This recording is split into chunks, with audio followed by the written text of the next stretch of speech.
Je suis le nouveau DGA de l'OGP, entendu Office guinéen de publicité. Ce que je disais hier, avant d'être dans ce gouvernement, sans savoir ce qui se passe correctement dans ce gouvernement, et ce que je suis aujourd'hui dans ce gouvernement, c'est deux choses totalement différentes. Quand on est venu à OGP, on n'a pas trouvé 200 000 francs guinéens dans le compte de OGP. 200 000 francs guinéens. On n'a pas trouvé ça dans le compte de OGP. On n'en a pas trouvé. Hein. On est venu trouver, il y a plus de 6 mois, les gens ne sont pas payés. La faute de qui? Et pourquoi? Point d'interrogation. Comme je vous le dis à l'entame, on n'a même pas trouvé 200 000 francs dans le compte de OGP. Ça, je vous le dis. À qui la faute? Point d'interrogation. Maintenant, bref, en 90 jours, nous avons payé 2 mois d'arriéré parce qu'il y a 6 mois, les gens n'étaient pas payés. Chaque mois, nous payons double. Chaque mois, nous payons double. À travers notre rigueur, à travers nos négociations, à travers, c'est-à-dire, le bon sens de mon DG. Basikolo, bonjour. Bonjour à l'OGP. Hein. Oui, bonjour à l'OGP. Il y a des bruits de ce côté. Heureusement, le directeur Mandian Sidibé, qui n'a pas voulu communiquer, finalement, s'est trouvé obligé quand même de communiquer. De ce côté, c'est ainsi que nous retenons, le passif un peu lourd pour la boîte et le nouveau directeur, j'allais dire. Alors, aujourd'hui, les inspecteurs sont dans les murs depuis plusieurs moments et Mandian Sidibé, qui ne peut plus supporter, quand même, a dit ce qu'il fallait dire. Je vais sur la page de confrère de Mosaïque Guinée, où Mandian a fait des révélations tonitruantes mentionnées dans les colonnes d'Africa Guinée. Alors, on commence par quoi? Ce lourd héritage de dette qu'il a trouvé en place après sa prise de fonction le 16 décembre 2021. Pour reprendre ses propos, il dit: j'ai hérité d'un lourd tribut de crédit aux impôts, par exemple. Je suis assujetti à un redressement fiscal d'environ 3 milliards de francs guinéens et je suis sommé par la Direction générale des impôts de payer ce montant sans délai. Ce qui peut être préjudiciable pour le fonctionnement de l'OGP, d'autant plus que ce n'était pas prévu dans le budget exercice 2022. En continuant, il dit: je suis actuellement confronté à cette épineuse difficulté. L'autre difficulté, c'est bien sûr le loyer. Et là, il fait des précisions. Vous conviendrez avec moi, je parle sous le contrôle des anciens administrateurs, que dans les archives de l'OGP, il est clairement mentionné, avec reçu à l'appui, que l'OGP s'est acquitté du loyer qui est de 8 000 $ par mois au patrimoine bâti. Mais les reçus là confrontés à ceux existants... Il n'en est rien en réalité. Hein. Non, pas du tout. Les reçus là confrontés à ceux existants révèlent que l'OGP doit 91 000 $ vis-à-vis du patrimoine bâti. Donc, les anciens dirigeants disaient devoir 8 000 qu'ils ont payés, mais après le contrôle, on se rend compte que c'est 91 000 $ que l'OGP n'a pas, en tout cas, payé vis-à-vis du patrimoine bâti. C'est-à-dire que sur plusieurs mois, l'OGP n'a pas payé son loyer. N'a pas payé, mais malheureusement, comme il le dit, le directeur sortant et l'administration sortante disaient toujours être, en tout cas, régulière vis-à-vis du patrimoine bâti. Ajoutez à cela aujourd'hui, beaucoup de gros annonceurs doivent de l'argent quand même à l'OGP. C'est vrai que Mandian, quand il est arrivé, il a fait quand même des touches en augmentant le salaire des travailleurs, en réfectionnant complètement les locaux. Mais il se trouve aujourd'hui que les dettes de ce côté, le monsieur, il a des problèmes à faire face. Et le silence ne règle plus. Donc vivement la communication de l'ancienne direction pour pouvoir quand même, parce qu'on a eu Capi sur les antennes ici. Avoir l'autre version. Hein, non, oui, on a eu Capi sur les antennes ici, mais après l'émission de Capi serait parti à l'OGP négocier avec Mandian. Mais les chiffres ne peuvent pas disparaître, vous savez très bien. Donc, quel que soit le problème, il faut que les deux, quand même... Ça sort d'où ça?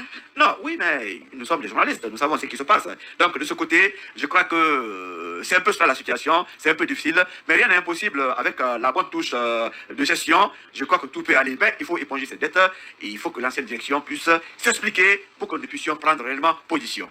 Non, mais bonjour Arissatou, bonjour à tous.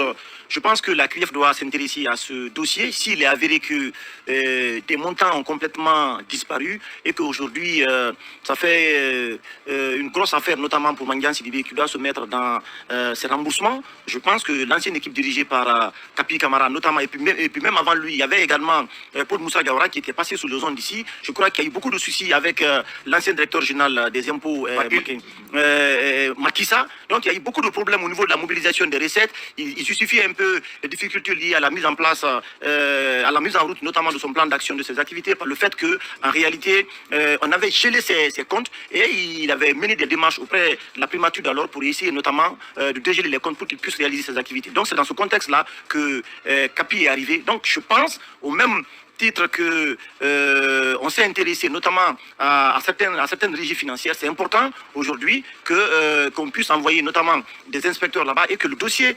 de l'OGP puisse atterrir notamment sur la table de la CRIEF pour savoir exactement qu'est-ce qui s'est passé dans la gestion de l'équipe sortante, parce qu'on ne peut pas quand même comprendre que des montants aussi importants, faramineux, on parle de plus de 3 milliards donc, de dettes liées à des frais de location, de tout ça, qu'il n'y a vraiment aucune visibilité sur tout ça et que c'est la nouvelle équipe qui doit rembourser. Donc ça veut dire qu'il y a forcément un petit parfum peut-être de présumé détournement de fonds, et ça, je pense que la CRIEF doit se saisir du dossier pour savoir exactement ce qui s'est passé dans cette affaire.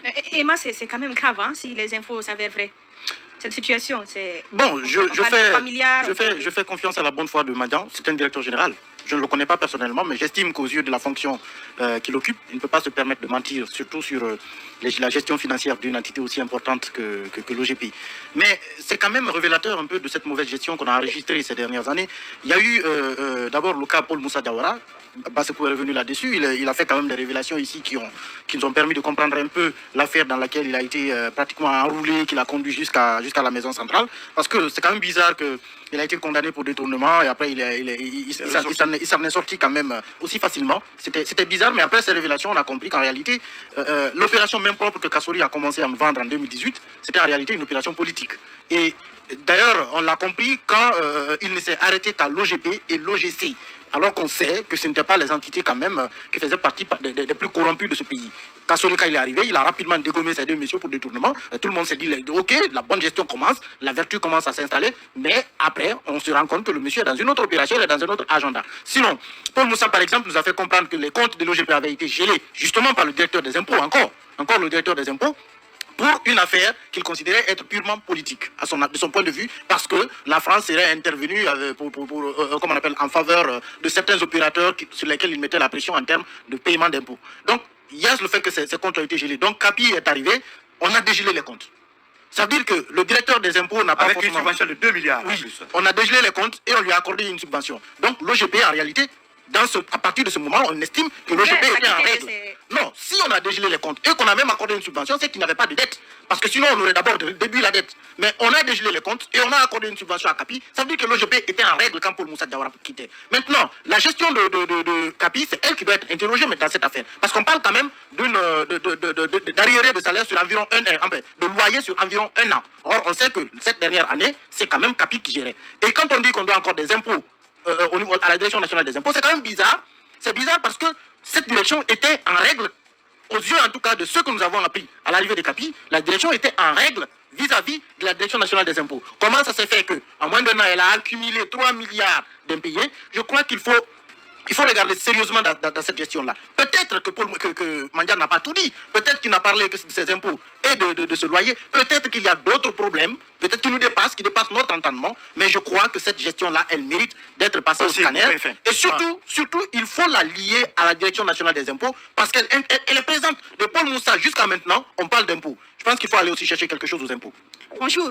Bonjour Arissatou, bonjour à tous. Je pense que s'il y a une action vraiment à saluer, une action du CNRD et de la transition, c'est cette opération main propre. Et comme l'a dit Basekou, on devrait l'étendre au niveau de l'OGP. Je partage une bonne partie de l'analyse d'Emmanuel, sauf au niveau de la gestion de Paul Moussa. Je pense qu'il peut y avoir un dégel, un accompagnement, parce que Kapi était aussi proche d'un tel ou d'un tel autre. Je pense que l'opération qu'on est en train de mener sur le patrimoine bâti devrait être élargie au niveau de toutes les régies de la République. Parce qu'il y a assez de choses à dire à ce niveau. On ne devrait pas se limiter, on ne devrait pas ne pas enquêter sur l'OGP et on ne devrait pas cibler une gestion particulière. C'est quand même une régie financière. Oui. Il y a des entrées d'argent et des grosses sommes. Oui, on n'est pas en train de dire que tout est mauvais ou tout est bon. On dit qu'on devrait enquêter. On devrait enquêter, on ne devrait pas se limiter à Kapi ou à Paul Moussa, mais... Oui, mais voir la gestion de Kapi et de Paul Moussa Diawara, ici, il y a des inspecteurs qui s'étaient rendus là-bas. Lui, il était même allé en prison pour ça. Je pense que la question... Attends, s'il te plaît. La question dont il s'agit ici, si vous permettez aujourd'hui, en fait, c'est la gestion de Kapi, comme l'a dit Emmanuel. De la façon dont vous parlez, il faut questionner, parce que... Moi, parce que Paul Moussa Diawara est plutôt couvrir. Non, pas du tout. Non, pas du tout. C'est que vous dites là me donne cette impression. Moi, je pense que si on veut être clair dans cette affaire, on doit regarder tout ce qui s'est passé au niveau de l'OGP et au-delà de l'OGP, toutes les régies financières, de la façon dont on est en train de questionner le patrimoine bâti, on devrait questionner les régies, que ce soit les impôts, le port, l'aéroport, partout, on devrait s'intéresser à la gestion précédente. Je pense que la transition à ce niveau est en train de vraiment... Mais Paul Moussa n'a pas laissé de dette, c'est ce que je vais vous faire savoir. Mais pourquoi, vous tenez à parler de ça? Si tu permets, je vais mettre aux yeux de la loi, une affaire qui est traitée devant la justice, on ne peut plus revenir là-dessus. Non, mais la façon par laquelle il a été sorti de prison, la gestion par là a été... Je connais ça, on ne peut pas revenir dessus. Mais le problème est qu'il avait été mis en prison et sorti de façon pas claire. C'est à la justice de dire pourquoi. Mais justement, j'ai dit, les nouvelles autorités... Regardez, quand vous revenez sur le patrimoine bâti, il y a des dossiers qui ont été jugés ou qui étaient même en procès. Mais la transition a décidé de s'intéresser et à agir. D'ailleurs, on compte à plusieurs années. Là. Exactement. Je pense qu'au niveau des régies, si nos routes ne sont pas goudronnées, si les hôpitaux, on n'en a pas, si on n'a absolument rien, c'est parce que les fonds publics sont très souvent mal gérés. Je pense qu'on devrait s'intéresser à ça, pas penser aux individus, pas penser aux directeurs qui se sont succédés, mais penser à la gestion depuis l'indépendance. On va suivre donc cette affaire de très près. Mirador se poursuit.